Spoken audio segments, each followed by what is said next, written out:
Ketika Sayyidina Muhammad Al-Baqir berkata kepada putranya, "Nak, milikilah sambungan, milikilah hubungan dengan Allah Subhanahu wa taala." Sang anak pun bertanya, "Bagaimana caraku terhubung dengan Allah Subhanahu wa taala, wahai ayahanda?" Bapaknya bilang, "Kalau kamu ingin berbicara dengan Allah, sholatlah, berdoalah." Sholat adalah cara kita untuk berbisik lirih ke bumi, suaramu terdengar jelas di alam langit. Sholat adalah caramu untuk menghibah, untuk mengemis cinta kepada yang menciptakan bumi dan langit. Sholat adalah caramu untuk kamu berbicara. Semacam kamu pencet nomor telepon, membuatmu terhubung dengan seseorang.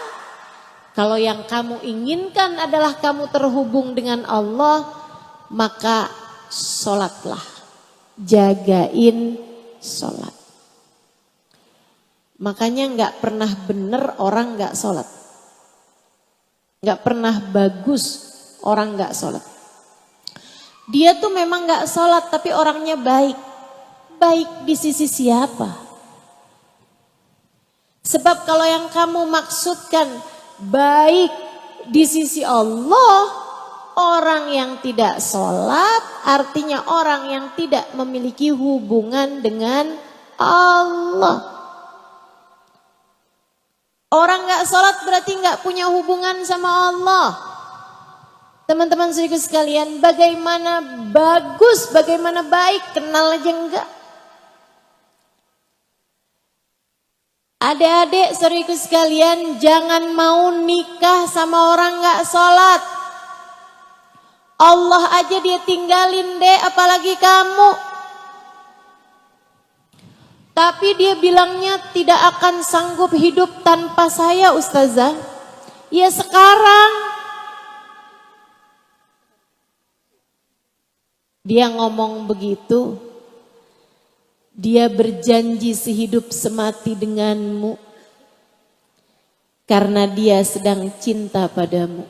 Dan itu namanya cinta monyet. Cinta monyet yang seperti ini akan ada masa kadaluarsanya.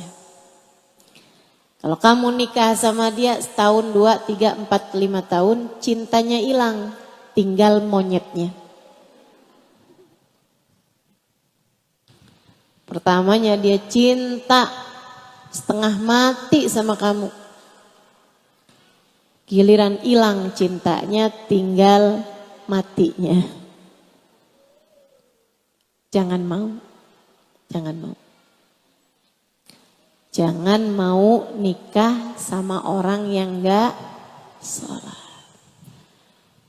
Ustazah, tapi suami saya nih gak sholat nih. Saya udah nikah sama dia 10 tahun, 20 tahun, gimana dong Ustazah? Kalau kayak begini jangan kamu tinggalin. Doain terus, udah terlanjur. Yang belum nih, yang belum nikah, jangan mau nikah sama orang yang enggak sholat. Kalau yang udah terlanjur suamimu sekarang ini enggak sholat, doain yang banyak. Doain. Jangan ditinggalin. Urusan sholat adalah urusan antara dia sama Allah Subhanahu wa taala. Teruslah menengadahkan tanganmu, meminta kepada Allah agar Allah menarik dirinya sehingga menyelamatkannya di dunia hingga akhirat nanti. Orang yang sholatnya bagus, hubungan sama Allahnya bagus. Karena memang sholat itu adalah penghadapan diri kepada Allah. Karenanya sering saya sampaikan, orang kalau lagi mau sholat bukan hanya karena dia mau sholat. Akan tetapi karena dia bernilai di mata Allah, Allah izinkan dia untuk menghadap kepadanya. Sebaliknya, orang yang gak sholat bukan hanya karena dia gak mau sholat. Akan tetapi karena dia tidak lagi dianggap bernilai di mata Allah, sehingga Allah tidak memperkenankannya untuk menghadap kepada Allah. Dek, jangan tinggal sholat. Bu, jangan tinggal sholat. Itu adalah tali antaramu sama Allah. Kamu ninggal sholat artinya kamu ninggal Allah. Kamu ninggal sholat ibarat hubungan kamu sama suami. Kalau kamu hubungan sama Allah ninggal sholat artinya kamu cerai dari Allah SWT. Artinya kamu putus hubungan dengan Allah SWT. Sementara pengendali nasib di dunia ini hingga kelak di hari akhirat adalah Allah Subhanahu wa taala satu. Sementara yang memegang nasibmu di dunia ini adalah Allah Subhanahu wa taala, penentu rezekimu. Besok kamu mau makan apa kamu nggak tahu, tapi Allah tahu. Berapakah umur yang tersisa darimu kamu nggak tahu, Allah tahu. Apakah kamu mati bawa iman atau tidak, kamu tidak tahu, Allah tahu. Bagaimanakah nasibmu di dalam alam kubur, kamu tidak tahu, tapi Allah tahu, sebab dialah satu penentunya. Bagaimana bisa bahagia hidup seseorang yang bahkan meninggalkan dan putus hubungan dari sang pengendali segalanya. Kamu berharap rezekimu gampang. Kamu berharap rezekimu enak hidup di dunia. Kamu berharap nasibmu bagus. Yang ngatur nasib, yang menurunkan rezeki kamu tinggalkan. Gimana ceritanya kamu bisa dapat apa yang kamu inginkan? Jangan tinggal sholat. Sholatlah. Tapi saya sholatnya belum khusyuk. Gak apa-apa, sholatlah. Tapi saya sholatnya belum fasih bacaannya. Gak apa-apa, sholatlah. Sholatlah. Sebab sholat artinya mendekat. Bukankah Allah berfirman, wasjud waqtarib. Sholatlah kamu dan kamu menjadi lebih dekat.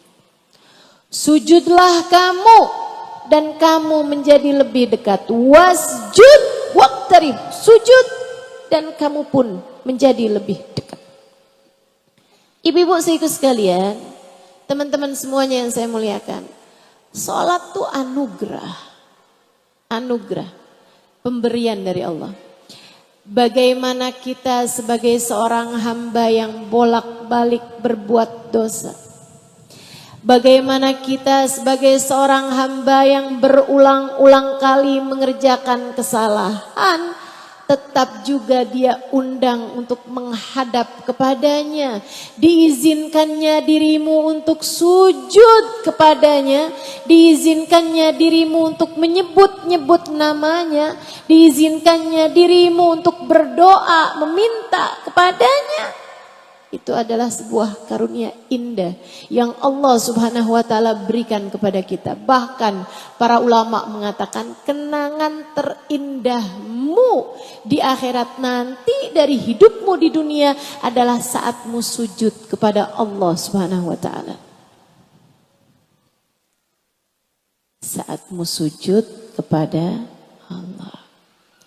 Saya ingat ada satu hari seorang perempuan datang ke rumah saya minta ditalkin syahadat. Ustazah, saya pengen masuk Islam. Saya tanya asalnya agamanya apa, dia jawab Nasrani. Kemudian Saya tanya penyebab dia mau masuk Islam tuh apa? Dia bilang, saya ini ustazah kerja di Jakarta, merantau di Jakarta, dan saya kerja sendirian, tapi biar murah saya ngekos, kosnya berdua. Kosnya ngambil yang satu kamar, ada 2 tempat tidur. Jadi sharing bayar kos-kosan. Biar murah, biar saya punya banyak yang saya tabung dari uang gajian, biar saya juga bisa kirim ke tempat orang tua. Dia bilang, saya ustazah karena memang tinggal di Jakarta mayoritas orang Islam, jadi seringkali dapat teman satu kos muslimah. Dia bilang yang terakhir ini saya dapat teman kos muslimah yang taat, tutup aurat, nggak pernah tinggal sholat. Dia bilang saya nggak terlalu dekat juga sama dia, biasa aja karena memang saya dari pagi sampai sore kerja. Kalau Sabtu Minggu saya kumpul sama teman-teman. Jadi saya juga nggak seberapa dekat sama dia. Dia juga nggak dekat sama saya karena memang ya nggak seiman juga gitu kan. Rada bingung kalau mau jalan bareng, jalannya kemana. Dia bilang satu hari datang dalam hidup saya, hati saya patah. Saya ditinggalkan sama pacar saya. Dia bilang saya patah hati, saya nangis semalaman. Dia bilang ketika malam hari saya lagi nangis, saya kemudian buka mata saya pinjam mata, dia bilang saya buka mata saya liatin teman saya lagi sholat tahajud. Temennya nggak tahu nih kalau temen yang Nasrani ini belum lagi tidur, bahkan lagi nangis dia nggak tahu, dia sholat aja gitu. Dia bilang saya liatin dia lagi sholat dari arah belakang. Lama kelamaan saya jadi tenang hati saya ngeliatin dia sholat. Saya kemudian bisa tidur. Besok-besok harinya hati saya jauh lebih tenang. Dia bilang dari situ saya tahu gimana cara saya bisa lebih tenang. Nungguin teman saya sholat, saya liatin dia. Jadi saat hati saya sedang galau, saya buru-buru pulang. Dia bilang kalau ada kejadian apa aja, saya buru-buru pulang, saya akan tungguin teman saya sholat. Kalau dia lagi sholat, saya liatin aja dia dari belakang. Sampai hati saya jadi tenang. Baru abis itu hati saya jadi lebih enak gitu keadaannya. Satu hari saya mikir. Akhirnya saya tanya sama teman saya. Kamu kalau lagi sholat tuh hati kamu tenang ya? Dia bilang iya. Oh, kenapa emang? Iya jangankan kamu ya. Saya aja liatin kamu aja saya jadi ikutan tenang. Gimana kamu? Lama kelamaan saya terus aja ustazah. Selalu aja saya bilang sama teman saya kamu jangan sholat dulu. Sampai saya pulang biar saya bisa liatin kamu sholat. Lama-lama teman saya bilang, kamu pengen tahu nggak rasanya kalau lagi sholat tuh tenangnya kayak gimana? Saya bilang mau, boleh nggak saya ikutan sholat sama kamu? Dia bilang, gimana ya? Kamu kan belum Islam. Jadi ustazah bisa pikir-pikir saya kepengen bisa merasakan ketenangannya orang yang lagi sholat. Ustazah masukkan saya ke dalam agama Islam biar hidup saya lebih bahagia. Senang, tenang. Alhamdulillah. Saudaraku sekalian yang saya muliakan. Kalau kamu kepengen terhubung sama Allah, kamu berbicara kepada Allah, kamu berdoa meminta kepada Allah, maka sholatlah. Nabi Muhammad bahkan menyebutkan agrab ma yakunul abad min rabbih fahuwa sajid fa'akthiru fihi du'a faqamin an yustajabalah. Kata Nabi, tempat terdekat seorang hamba adalah saat dia sedang sujud kepada Allah Ta'ala. Saat kamu sedang sujud kepada Allah, kamu dekat dengan Allah Subhanahu wa Ta'ala. Fa'akthiru fihi du'a, kata Nabi, maka perbanyaklah doa saat sujudmu. Faqamin an yustajabalah, sangat mungkin doamu diijabah sama Allah. Yo, yang kemarinan sholatnya masih bolong-bolong, mulai saat ini jangan pernah membiarkan dirimu meninggalkan sholat lagi.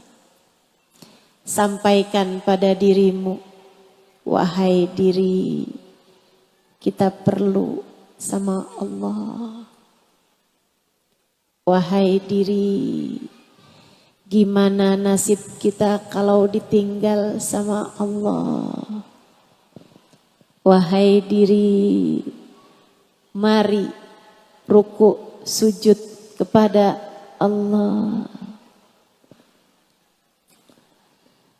Saudaraku sekalian, kalau mau punya hubungan sama Allah, benerin sholat.